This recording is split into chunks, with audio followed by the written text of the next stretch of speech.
할렐루야. 오늘도 주의 말씀과 은혜를 사모함으로 이전을 찾으신 여러분들을 다시 한번 환영하고 축복합니다. 우리 앞뒤 옆분들 바라보시면서 오늘도 말씀 통해 선명한 주의 음성 듣길 원합니다. 이렇게 인사하겠습니다.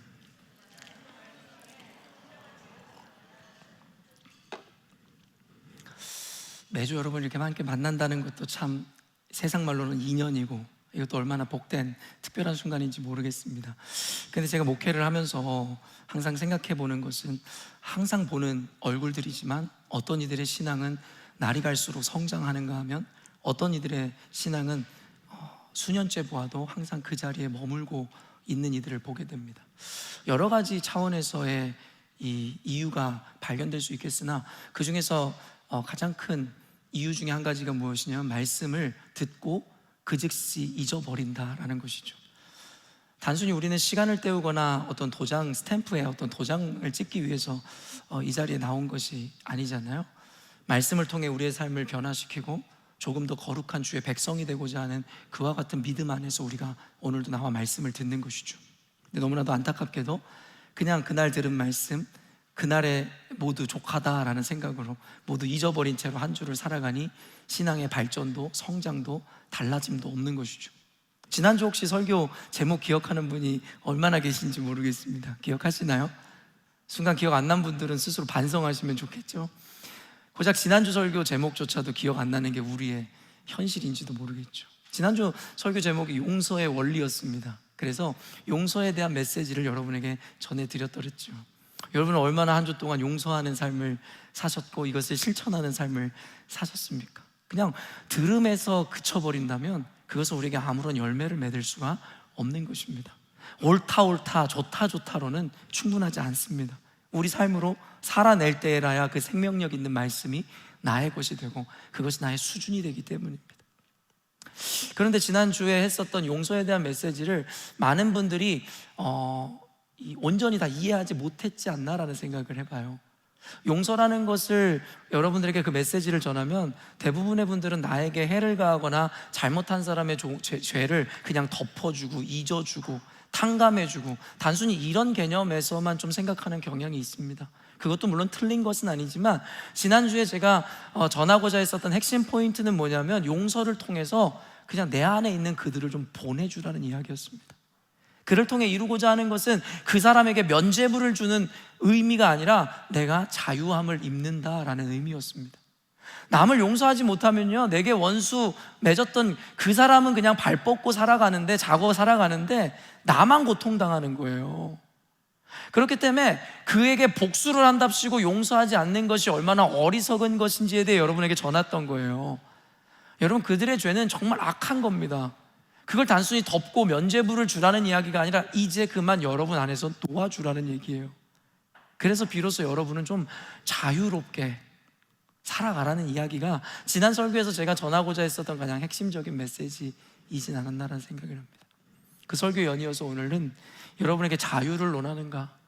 라는 제목으로 여러분에게 연이어지는 메시지를 좀 전하고자 합니다. 제목의 뉘앙스를 보아 느껴지는 것이 좀 이런 비판적 뉘앙스가 있는 것 같죠? 뭐냐면 우리가 스스로 자유를 안다고 생각하지만 그 자유의 의미를 전혀 알지 못한다라는 그와 같은 뉘앙스에서 여러분에게 과연 당신이 자유를 논하는가? 이런 제목의 메시지를 여러분에게 전하고자 하는 것입니다. 오늘 말씀을 통해 우리가 이미 잘 알고 있다라고 생각하는 이 자유라는 것에 대한 개념과 의미를 다시금 재고찰하는 시간이 되기를 좀 바랍니다. 왜냐하면 제가 여러분에게 종종 한 번씩 이야기하지만 제가 이 신앙인으로서 하나님 앞에 깊이 체험했었던 세 가지 영역에 대해서 늘 이야기하잖아요. 바로 그 아버지의 이 사랑에 대한 그 메시지, 그리고 한 가지 가장 중요하게 여기는 것들 중에 한 가지가 뭐냐면 바로 그리스도인들의 자유입니다. 그래서 언젠가 제가 책을 쓰게 된다면 이와 같은 내용의 의미를 여러분과 나눈다라고 했었는데요. 그래서 저도 종종 1년에 한두 번씩 이 자유에 대한 메시지들을 꼭 여러분들에게 다시금 인지시키기 위해서 가르치는 것 같습니다. 그렇기 때문에 이 자유라는 의미에 대해서 단순히 저는 학문적으로 공부한 것이 아니라 제가 체험한 것에 대해서 어찌 보면 주님께서 저에게 직접적으로 가르치시고 말씀하신 바에 대해서 여러분에게 전하는 좀 살아있는 메시지다라고 여러분이 믿고 받아들이시면 여러분에게 더 유익이 되지 않을까라는 생각을 합니다. 여러분, 기독교 복음의 이 핵심인 십자가를 통해 우리에게 주어지는 가장 큰 유익과 혜택을 말하라고 한다면 저는 너무나도 당연하게 자유라고 이야기할 것 같습니다. 어떤 이들은 구원이다, 어떤 이들은 사랑이다, 어떤 이들은 뭐다 라고 이야기하는지 모르겠지만 저는 이 모든 것의 핵심에는 자유가 있다라고 믿는 것이죠. 갈라디아서 5장 1절 말씀인데요, 한번 읽어볼게요. 그리스도께서 우리를 자유롭게 하려고 자유를 주셨으니 그러므로 굳건하게 서서 다시는 종의 멍에를 매지 말라. 결국엔 그리스도께서 십자가에 달려 죽으심의 이유는 결국 우리를 자유케 하시려고 하셨다라는 거예요.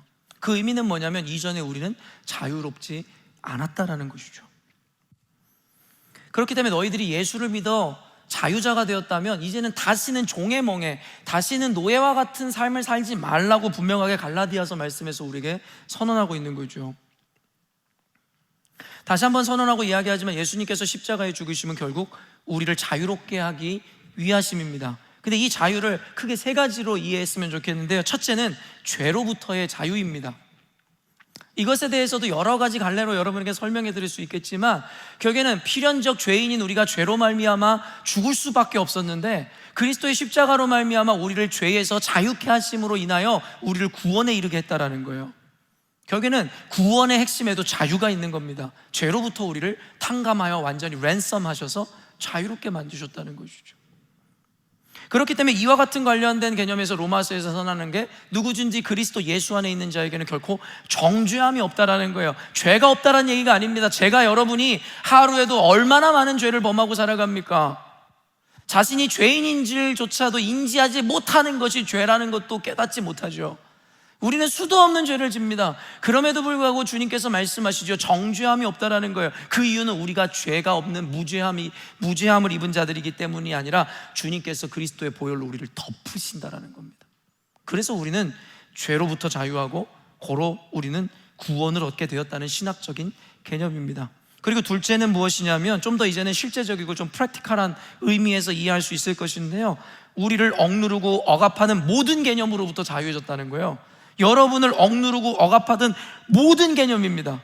그것이 만모니즘에 빠져있는 오늘날의 시대에 있는 돈이든 아니면 명예, 성공 혹은 심지어는 패밀리, 가족이든, 그리고 이것을 더 넘어가서 어떤 개념적으로 주술적인 개념이고 영적인 것이든 여러분이 흔히 얘기하는 징스든 모든 것으로부터 우리를 자유케 한다라고 주님께서 우리에게 분명하게 선언하시더라는 겁니다. 그렇게 되면 우리는 그리스도 예수 외에는 그 어떤 것에도 억압될 수 없으며 그 어떤 것에도 구속될 수가 없다라는 거예요. 그리고 마지막으로 우리 그리스도인들은 모든 선택으로부터 자유해진다는 겁니다. 요즘에 제가 그런 질문을 많이 받아요. 내가 그리스도인으로서 어떤 것을 선택해야 됩니까? 이걸 선택하는 게 하나님이 기뻐하시는 겁니까? 저걸 선택하는 것이 하나님께서 기뻐하시는 것입니까? 그런데요, 그 생각마저도 우리를 묶고 있는 겁니다. 그리스도는 모든 것으로부터 우리를 자유케 한다고 말씀하셨지 이것만 제외하고라고 말씀하시지 않았어요. 여러분이 무엇을 선택해야 되는지에 대해 고민하는 그 고민마저도 어쩌면 여러분을 구속하고 있다고 생각할 수 있겠죠. 어쩌면 우리는 이것이 온전한 신앙인들의 태도라고 생각하며 살아왔는데 오늘 제가 그것을 뒤집는 메시지를 여러분에게 전하는 겁니다. 오해 없이 이 메시지를 잘 이해하셨으면 좋겠습니다. 그렇기 때문에 그리스도 예수로 말미암아 우리는 모든 것으로부터 자유를 누리는 특권을 얻게 된 겁니다. 요한복음 8장 32절 말씀입니다. 진리를 알지니 진리가 너희를 자유롭게 하리라. 진리를 알지니, 진리는 예수 그리스도입니다. 예수 그리스도를 아시는 여러분들은 모든 것으로부터 자유하십니까? 지금 제가 여러분들에게 나열해드린 이 세 가지 개념 안에서 여러분은 자유하시냐라고 지금 여러분에게 질문하고 있는 거예요. 여러분 예수님을 아시잖아요. 그렇다면 그 예수님으로 말미암아 자유로워야 된다라고 성경이 분명히 선언하죠. 여러분 참 아이러니게 뭔지 아세요? 성경은 우리에게 예수님을 통해 주어진 이 자유를 분명하게 선언하고 선포하는데요, 그 예수님을 믿는다는 우리는, 교회는 이 신앙으로 또 다른 율법과 형식을 만들어 다시금 자신들을 구속해요. 여러분, 예수님께서 이 땅에 오셨던 1차원적이고 또 직접적인 이유 중에 한 가지가 무엇이냐면 바로 율법의 구속 아래 있었던 이들에게 진정한 자유를 주길 원하셨어요. 그래서 산상수훈의 대부분은 이 율법에 대한 메시지를 전하고 계신단 말이에요. 결국엔 이 율법에 갇혀 있었던 유대인들에게 그리스도로 말미암은 진정한 자유와 특권을 허락하시기 위해 예수님이 오셨는데, 너무나도 아이러니하게도 오늘날에 그 예수님을 믿는다라고 세워진 그 교회가 또 다른 형식과 제도와 율법을 만들어 자신들을 묶고 구속하더라는 것이죠. 이게 어찌된 일입니까? 예수님은 우리를 율법으로부터 자유케 하시기 위해서 오셨는데 그 예수를 믿는 우리가 다시금 그 또 다른 율법으로 자신을 묶는다는 것, 이게 논리적으로 상식적으로 맞느냐라는 이야기입니다. 이미 구약 성경의 이야기를 통해 율법과 형식과 제도는 인간을 온전케 할 수 없음이 증명되었습니다. 구약에서는 율법에 의한 구원을 이야기하죠. 하나님의 말씀대로 살아내야만 구원이 임하는 그와 같은 법이었습니다. 그러나 이스라엘은 회복하고 용서받고 회복하고를 반복하며 결국 어때요? 율법의 요구를 다 드러낼 수 없는 필연적 죄인임을 그들은 깨닫게 되었죠. 그렇기 때문에 율법에 의한 구원은 실패하게 되었습니다. 하나님의 실패가 아니라 인간 실존의 연약함으로 말미암아 그 율법의 요구를 모두 들어줄 수 없다라는 것으로 인해 율법에 의한 구원은 실패된 겁니다. 그래서 신약 성경에 예수님을 보내주신 겁니다. 그래서 신약 성경에서부터는 우리에게 율법과 형식과 제도에 대한 이야기라는 것이 아니라 자율과 자유, 그리고 그 책임에 대해서 그 메시지가 주를 이루게 되는 겁니다. 이 맥락을 이해하셔야죠. 이미 스스로 자유를 신앙이라는 이 명목하에 제한하고 스스로를 구속하고 있는 거예요. 우리는 유교적인 문화, 다양한 인간의 한계에 갇혀서 결국에 예수 믿는 사람이라면 이래야 된다, 저래야 된다 라는 것을 스스로 율법화, 형식화, 제도화함으로 말미암아 스스로를 정죄하고 결국에 예수 그리스도께서 십자가에 달리신 모든 목적과 이유를 다 훼손시키고 있는 것이죠. 그러니까 저는 오늘날의 그리스도인들의 모습을 보며 자유함을 발견한 적이 없어요. 자신들 안에 스스로의 규정과 그리고 스스로 안에 있는 비판으로 사람들을 비판하죠. 목사를 비판하고 성도를 비판하고 장로와 권사를 비판하고. 성경에서는 아이러니하게 오늘도 이야기하겠지만 비판하지 말라고 하는데 자기들은 의롭다, 자기들이 만들어 놓은 법칙과 율법으로 인해서 또 다른 사람을 정죄하고. 여러분, 우리는 말씀에 의거하여 얼마나 많은 죄들을 짓고 살아가는지에 대해서 먼저 깨달을 수 있어야 된다는 것이죠. 오늘 본문에 이 소제목을 보면 형제를 비판하지 말라라는 소제목이 있어요. 그래서 첫 구절도 다음과 같이 시작되는데요, 1절 말씀입니다. 믿음이 연약한 자를 너희가 받되 그의 의견을 비판하지 말라. 그래서 이와 같은 구절, 명령들에 차가 나요. 아마도 소제목으로 형제를 비판하지 말라는 의미를 담은 것 같은데요, 그러나 제가 성경을 읽어보면 오늘 본문에서 말하고자 하는 주요 핵심 포인트는 단순히 비판하지 말라는 도덕적인 명령이나 그와 같은 메시지가 아닙니다. 또한 모든 비판으로부터 자유하라가 주요 메시지도 아닙니다.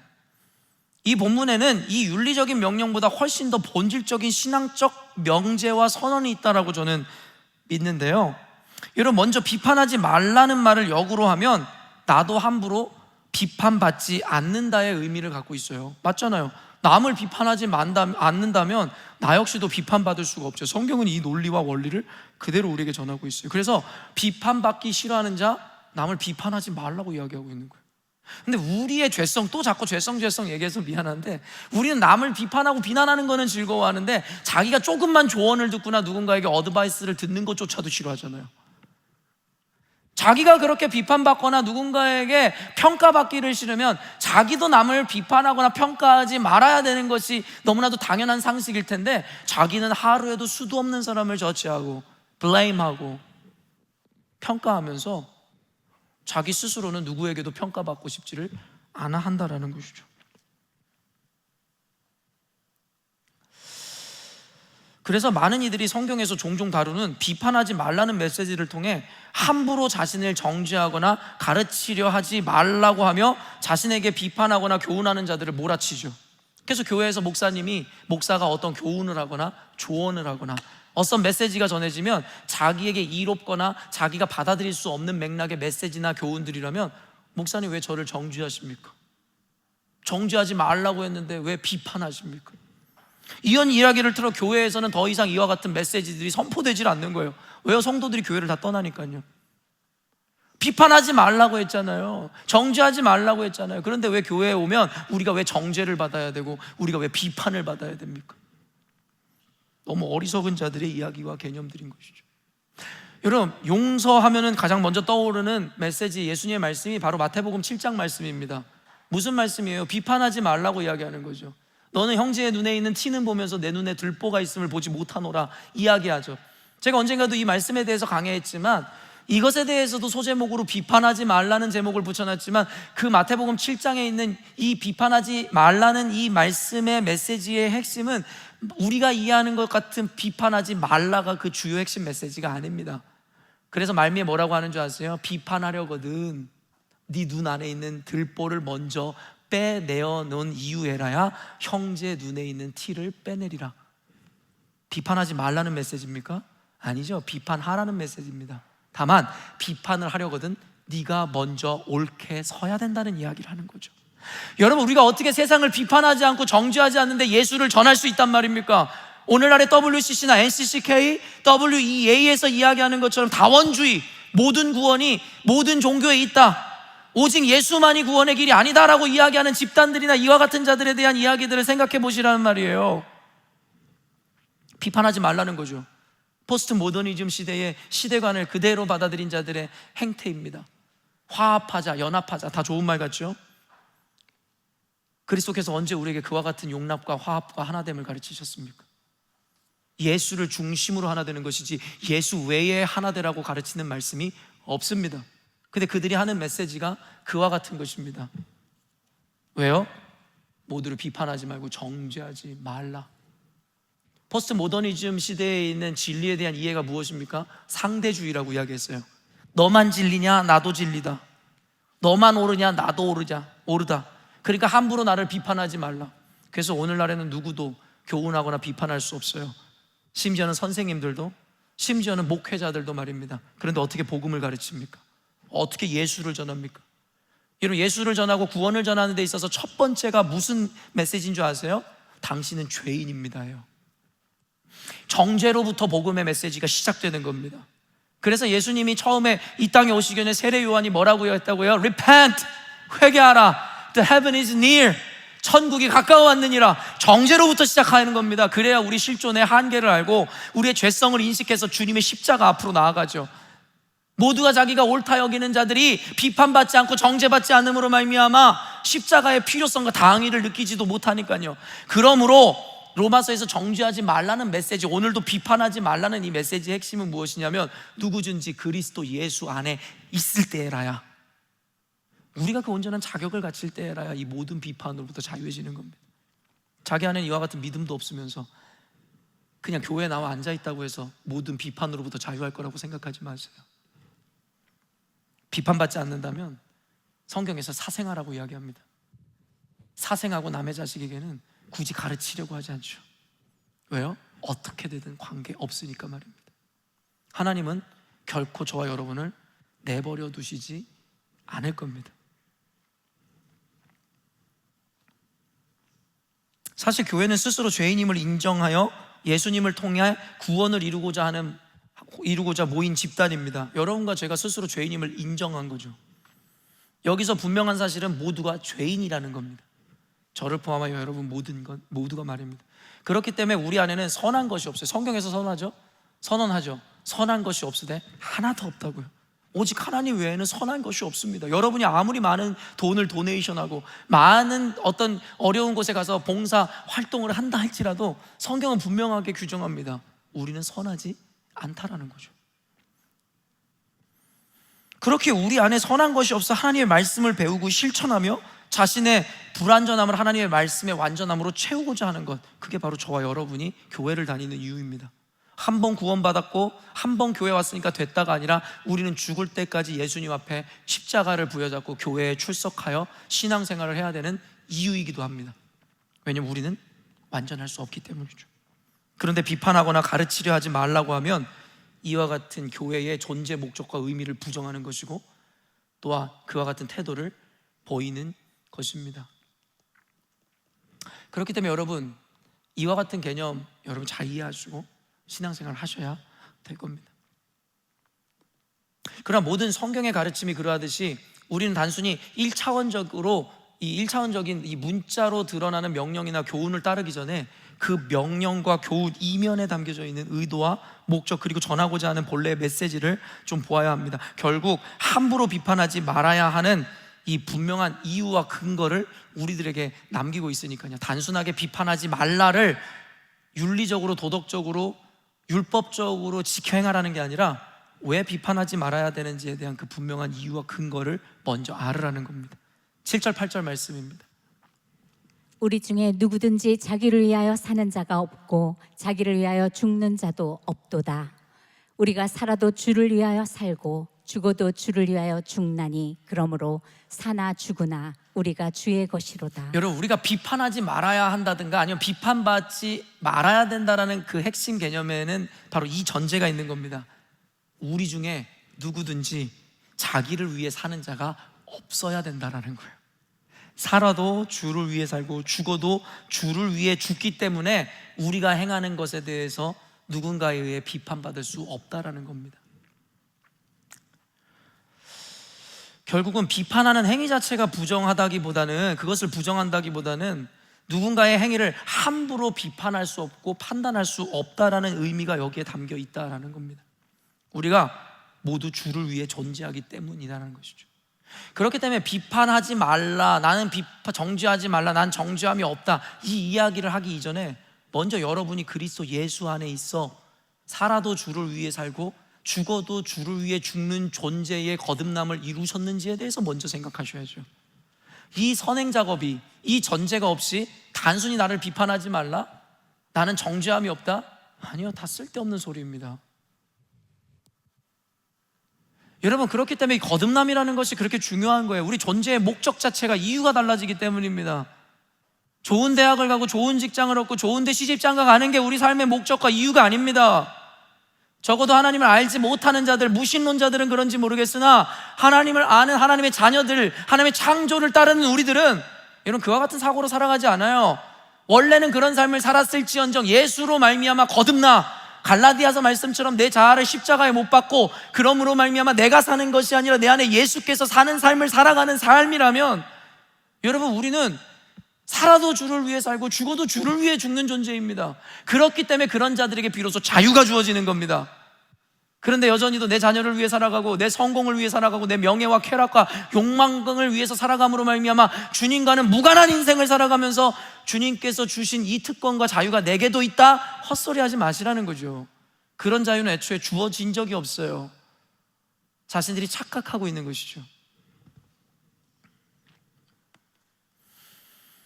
결국 교회는 살아도 주를 위해 살고 죽어도 주를 위해 죽기 때문에 삶과 죽음이라는 것에 특별한 옳고 그름의 의미가 부여되지가 않는 거예요.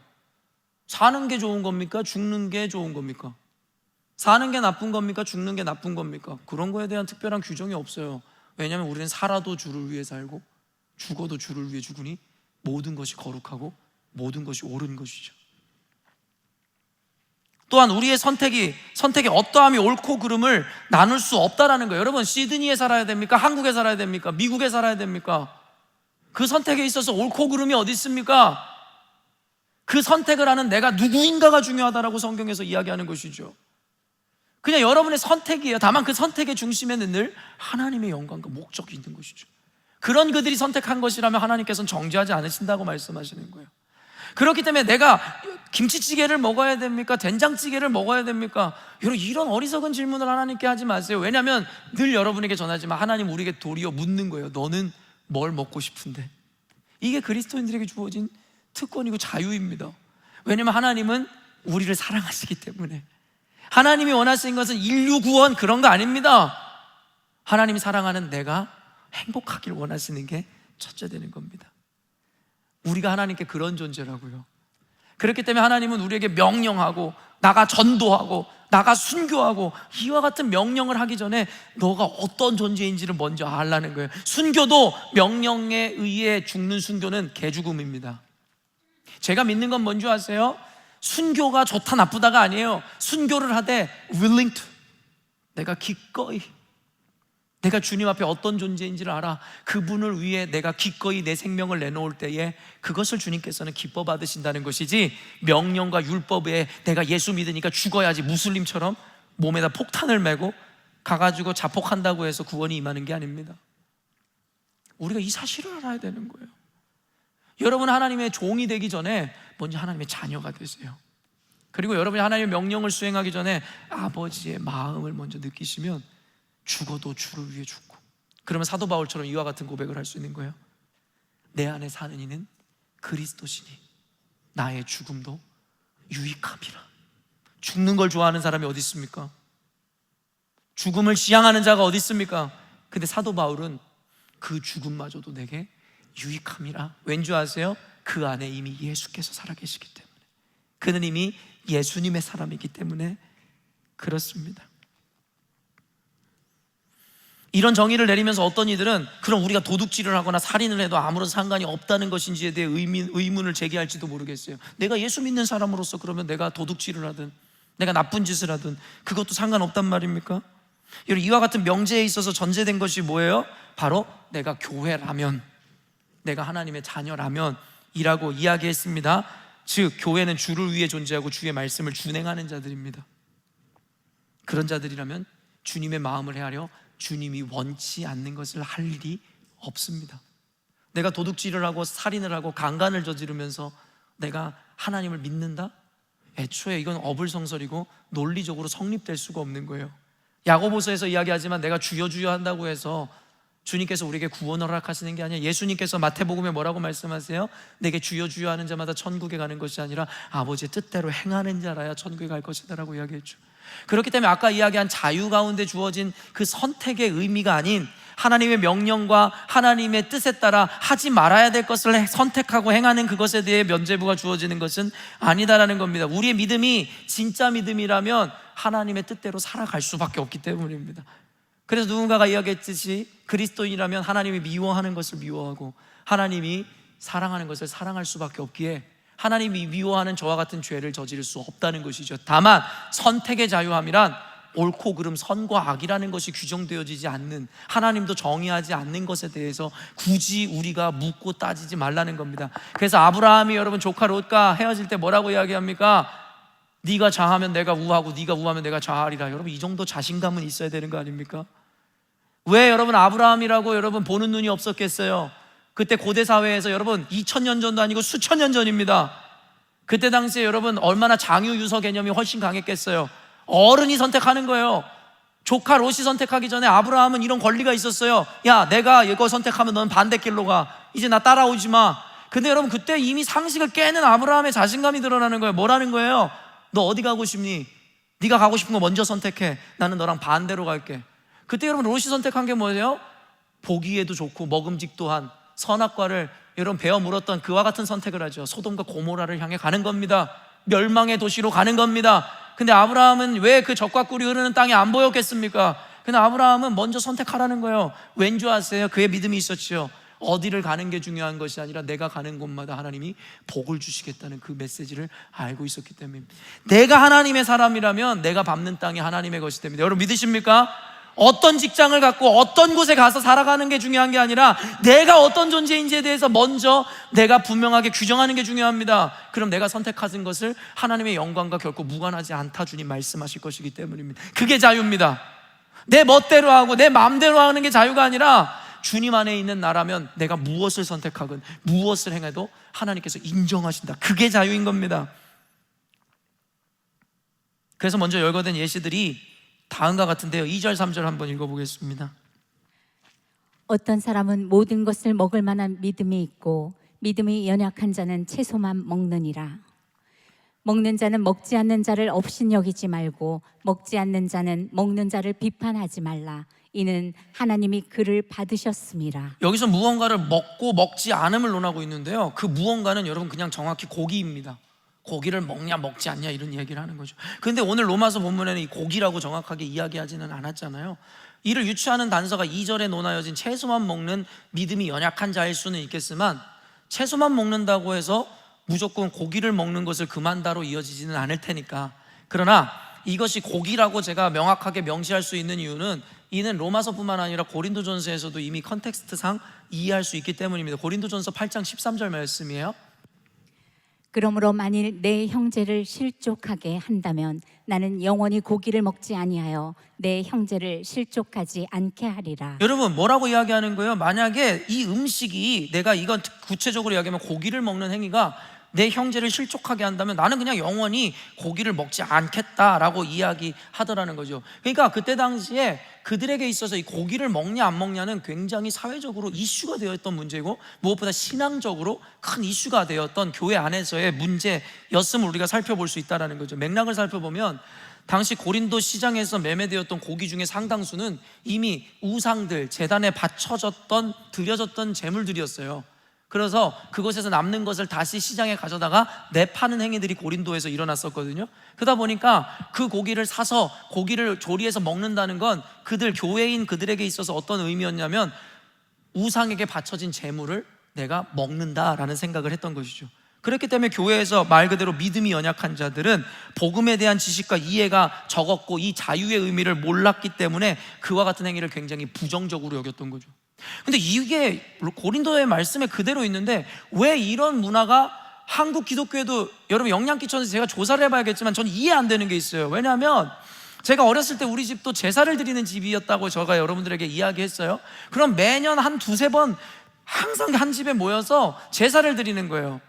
그런데요, 제가 교회에 가서 예수를 믿게 되니까요, 거기에서 이런 문화가 있었어요. 뭐냐면 제사를 드리는 집에서 제사를 드리고 남은 음식은 기독교인은 먹으면 안 된다, 그런 문화가 있었어요. 여러분도 있었지 않아요? 저와 같이 좀 이렇게 기형적인 가정구조에 있었던 분들은 공감하실지 모르겠어요. 그래서 저는 아무것도 모르고 예수를 믿고 난 이후에 아버지에게 그 모진 비난과 질책과 고난을 받으면서도 제사할 때 절 안 하고 제사밥은 절대 먹지 않고를 고수해 왔어요.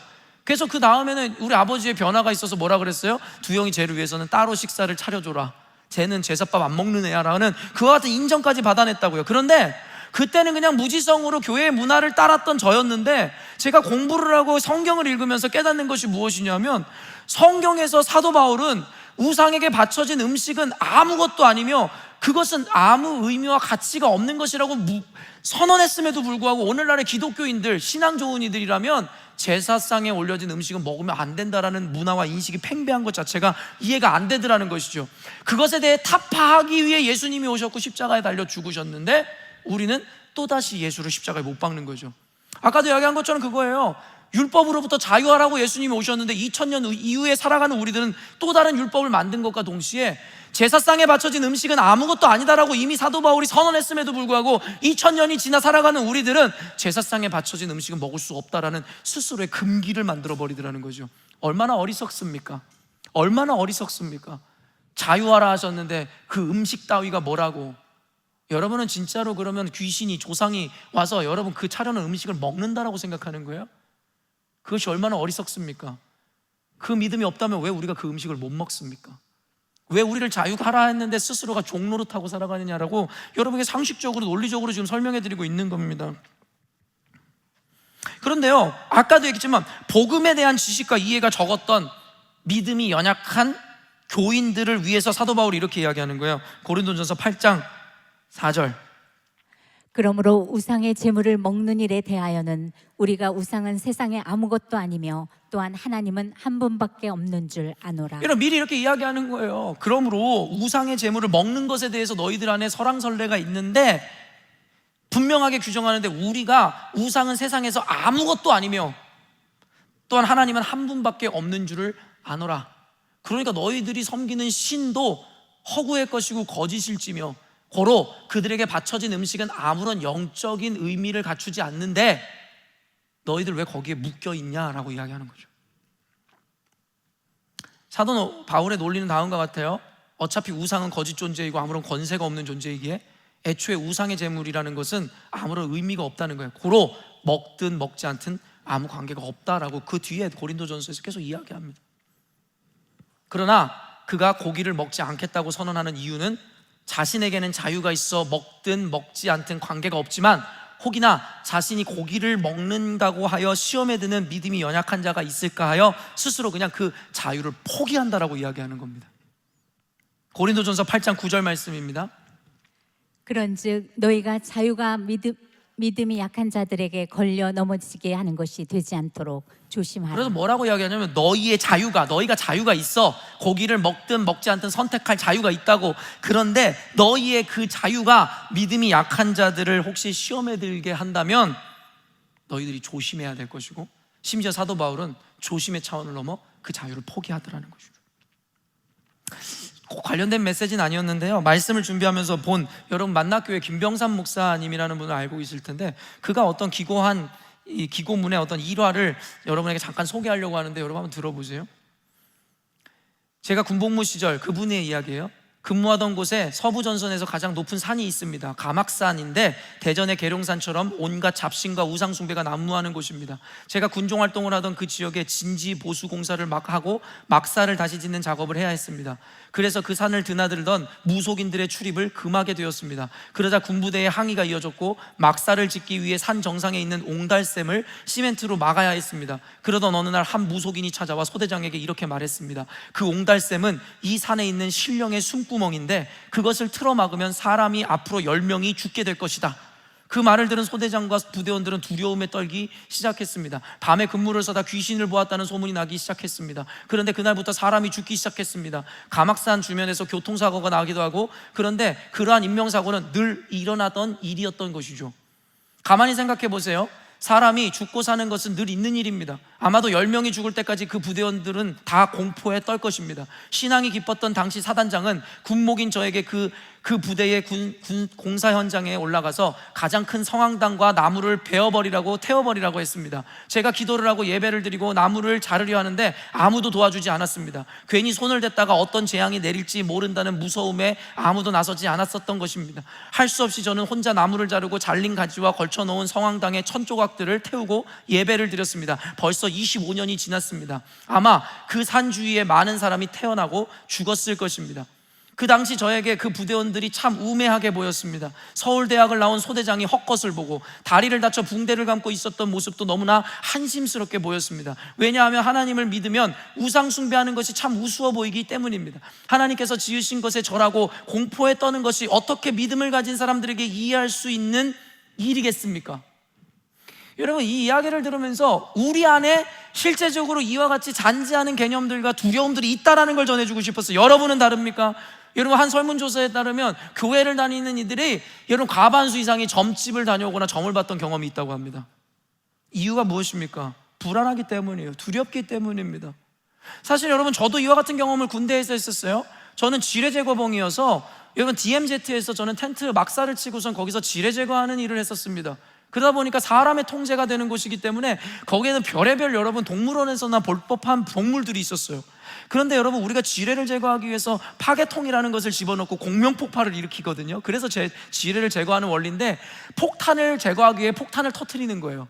그러니까 그 폭탄이 여러분 얼마나 크고 그 압력이 얼마나 강했는지, 여러분 그 주변에 있었던 구렁이가, 여러분 이런 얘기 저는 여러분에게 전에도 했지만 군대에서 본 건 다 뻥이라 그래가지고 구렁이가 진짜 이만했어요. 두께가.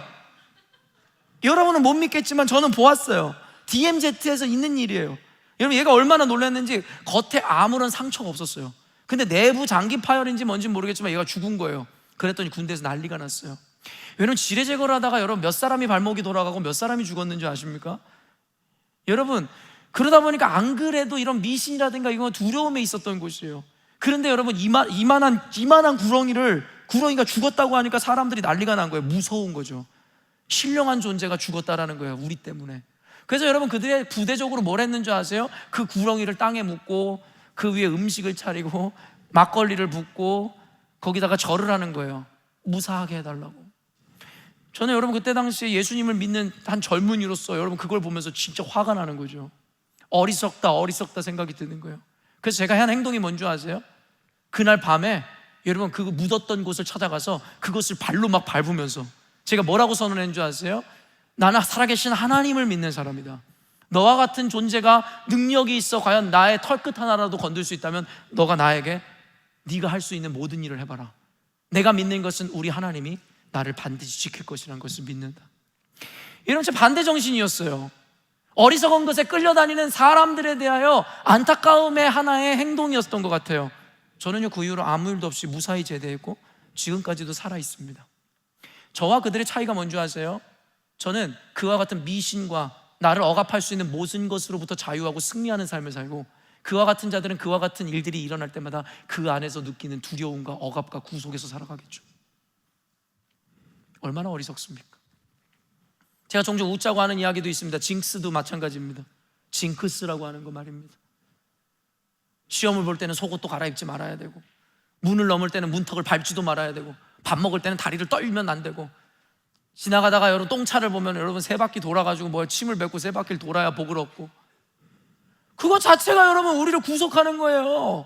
어렸을 때 제가 예수를 만나기 전에 똥차를 만나면 뭐 똥차를 3번 봐야 되고, 뭐 뭘 마무면 침을 땅에다 뱉고 3번을, 학교도 안 그래도 지각하게 생겼는데 그 짓을 하고 있다고 생각해 보세요. 얼마나 많은 인생의 허비와 소비와 낭비가 있습니까? 근데 여러분이 그 짓을 하고 있다니까요. 제가 어떤 예를 들 때 여러분에게 어떤 부정적인 예를 드는 걸 되게 조심해요. 왜냐면 목사님 말이 씨가 돼요. 무슨 말이 씨가 됩니까? 여러분 인생은 고작 그런 인생입니까? 그와 같은 말이 여러분을 인도하는 삶을 사는 거예요? 여러분 그렇게 사는지 모르겠지만 난 하나님이 인도하는 삶을 삽니다.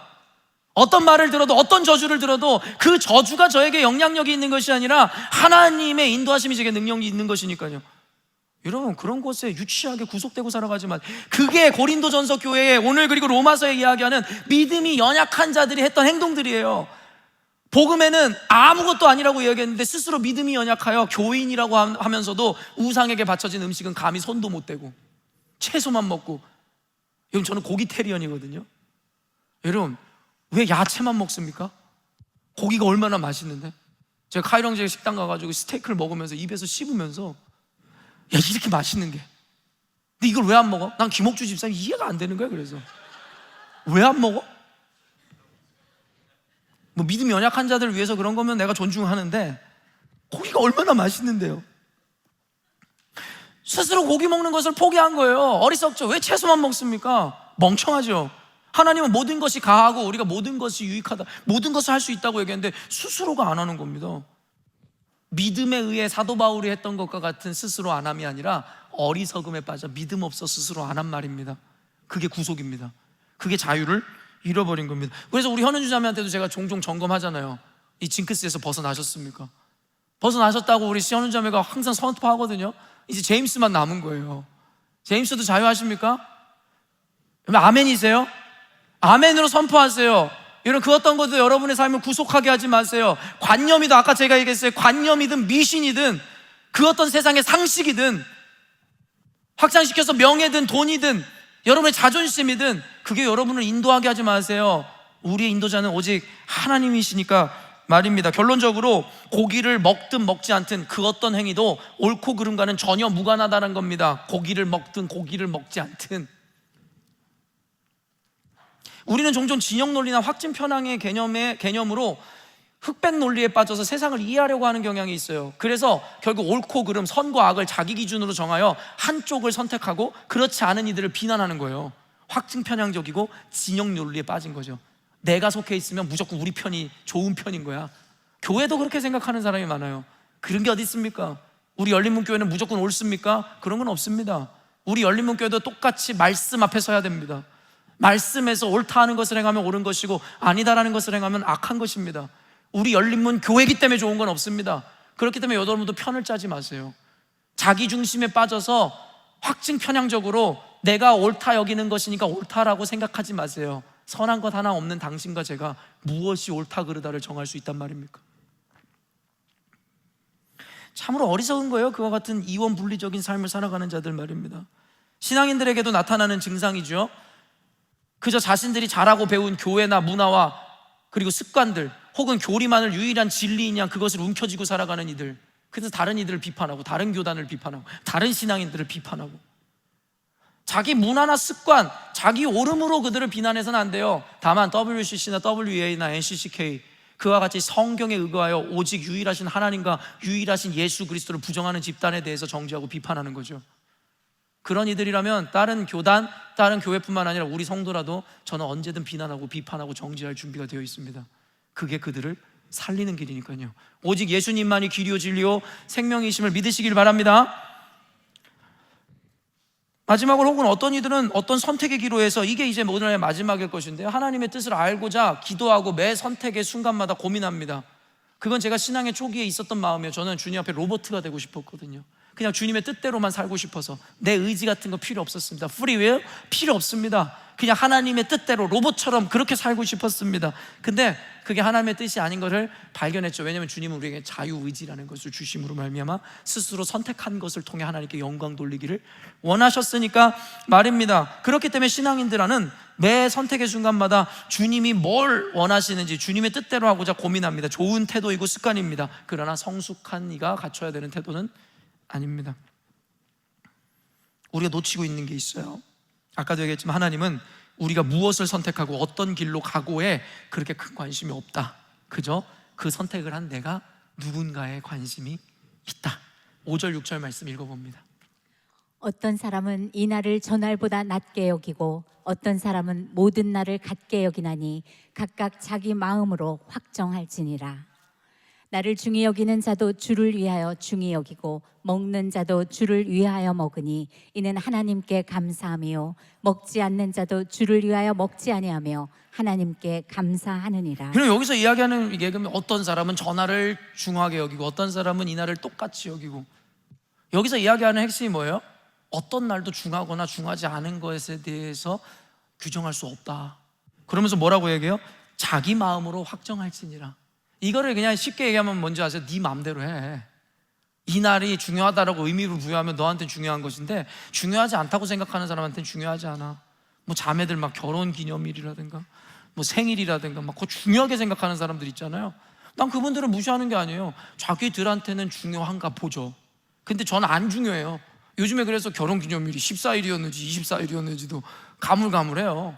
저한테는 뭐 별로 의미가 없으니까요. 그런데 그렇다고 해서 결혼기념일을 열심히 지키고 살아가는 이들에 대해서 제가 정죄하겠습니까? 당신들은 틀렸다고 얘기하겠습니까? 아니에요. 자기들 멋대로 하세요. 그때 기념일을 하고 케이크를 사고 반지를 주든 말든 알아서 하시고, 다만 저처럼 이런 남편을 욕하지는 마세요. 보면 자매들이 저를 막 욕하는 것 같아. 어떻게 목사님 그 결혼기념일도 모를 수가 있어요. 이게 내 맘이야. 여러분들은 지키고 살아. 내가 뭐라고 안 하잖아. 그럼 나는 안 지키고 살면 그냥 냅둬. 나는 그런 자유가 교회에 있어야 되는데 왜 다 나랑 똑같이 만들려는 거야? 신앙인들이 옷을 이렇게 단정하게 입어야 된다고 하면 당신 단정하게 입어. 그럼 나는 찢어진 청바지 입고 여기 설교단에 올라오면 그게 나한텐 단정한 거니까. 그걸 왜 누가 정해? 우리 김영 언니분도 신앙생활 열심히 하는 분일 텐데 귀걸이한 목사 이상해요? 솔직히 이상해요, 안 해요? 안 이상해요? 난 안 이상해요. 그냥 냅둬. 근데 당신들이 기독교인이라면 귀걸이 하면 안 돼. 그러면 당신은 하지 마. 그럼 되잖아. 왜 자꾸 나한테 있는 자유를 당신들이 훼손하려고 그래? 왜 이 날이 좋고 저 날이 좋다고 당신들이 말해? 내가 확정하면 나한테는 이 날이 좋은 건데. 이런 겁니다. 그럼 또 이런 얘기 할 거예요. 이제 이 마지막을 하기가 제가 두려운 이유인데 이거 해볼게요. 여러분 한번 이야기해 봅시다. 나의 삶의 이유와 목적이 오직 주를 향해 있다면 우리에게 주어지는 것은 특권은 바로 자유거든요. 그리고 그런 이들에게 주어진 자유는 그저 자신의 욕망과 쾌락을 쫓아 사용되는 것이 아니라 하나님의 영광을 위해 그리고 목적을 위해 사용되게 되어 있어요. 이 메커니즘 제가 설명해 드렸어요.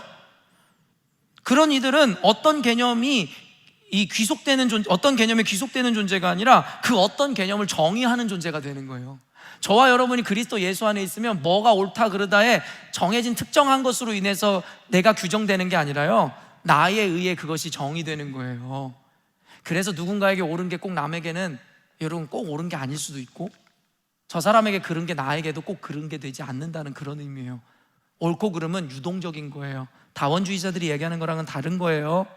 내가 어떤 존재냐에 따라 그 값이 결정된다라는 이야기입니다. 그러나 성경은 이를 넘어 또 다른 자유의 개념을 제시하는데요, 여기서 핵심은 자유는 자유인데 또 다른 자유입니다. 베드로전서 2장 16절 말씀이에요. 너희는 자유가 있으나 그 자유로 악을 가리는 데 쓰지 말고 오직 하나님의 종과 같이 하라. 베드로전서에서 뭐라고 이야기하냐면 지금까지 설명한 너희는 이 자유가 있으나 그 자유로 악을 가리는 데 사용하지 말고 오직 하나님의 종과 같이 되라. 여러분, 이게 진짜 오묘한 모순이거든요. 자유하라 그래 놓고 이제는 종이 되라는 거예요. 근데 세상의 종이 되라는 게 아니라, 쾌락의 종이 되라는 게 아니라 누구라고요? 예수님의 종이 되라는 거예요. 고린도전서 9장 19절입니다. 내가 모든 사람에게서 자유로우나 스스로 모든 사람에게 종이 된 것은 더 많은 사람을 얻고자 함이라. 여러분, 이거를 설명하면 1시간, 2시간 해야 되는데 이거를 짧게 여러분에게 어떻게 설명해 드릴지 모르겠어요. 여러분, 이걸 신학적으로는 제한적 자유라고 이야기합니다. 자유는 있으나 스스로 제한하고 통제하는 겁니다. 그게 그리스도인들의 자유인 겁니다. 우리는 무엇에 구속되거나 귀속돼서가 아니라 모든 것으로 자유하지만 그 자유를 통해서 내가 스스로 종이 되기로 결정하는 겁니다. 왜요? 하나님을 사랑하니까. 그리고 그 사랑으로 하나님이 사랑하는 그 영혼들을 향해 나아가는 겁니다. 그렇게 희생하는 겁니다. 그게 우리의 자유인 겁니다. 희생해야만 해서가 아니라 희생하고 싶어 스스로 선택하는 것. 그게 그리스도인들의 자유입니다. 아까 순교, 그리고 주일 성수, 11조, 교회 봉사 다 마찬가지입니다. 율법에 의해서 하지 마세요. 기복주의에 의해서 주일 성수 안 하면은 뭐 저주를 받는다더라, 11조 안 하면은 우리 집에 비즈니스 다 망한다더라, 그런 거 없습니다. 그런 일 절대 여러분에게 일어나지 않을 겁니다. 고작 그런 것 때문에 아버지의 사랑이 바뀔 리 없습니다. 그럼에도 불구하고 여러분의 주일 성수하지 말거나 11조 하지 말거나 봉사하지 말라는 이야기가 아닙니다. 다만 여러분들이 그것을 결정하는 여러분의 본 마음을 바꾸시라는 겁니다. 해야만 해서가 아니라 하고 싶음으로 바꾸시라는 겁니다. 그래서 모든 일에 원망과 시비가 없게 하라는 겁니다. 주일 성수 안 하는 자들을 비판하지 마세요. 불쌍히 여기세요. 왠 줄 아세요? 아직 하나님을 잘 모르기 때문이에요. 하나님이 어떤 분이신지, 하나님을 얼마나 사랑하는지를 모르기 때문이에요. 하나님을 사랑하는 자들은 주일 성수 해야만 해서가 아니라 어떻게 해서든 때를 만나면 주님 앞에 나오고 싶은 거예요. 왜요? 내가 너무 사랑하니까. 연애를 하는데 누가 강제로 만나줘야 돼서 만납니까? 내가 저 사람에게 시간을 내주어야 해서 내주는 연애하는 사람이 어디 있습니까?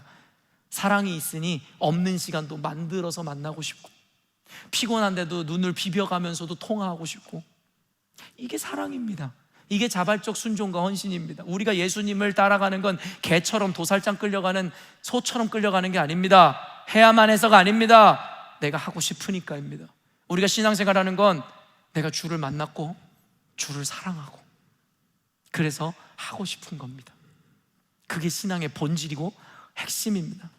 그렇지 않으면 여러분이 드리는 예배, 여러분이 드리는 헌금, 여러분이 드리는 봉사, 하나님에게 아무런 가치가 없을 수 있습니다. 이것이 바로 참 그리스도인의 자유에 대한 인식인 것입니다.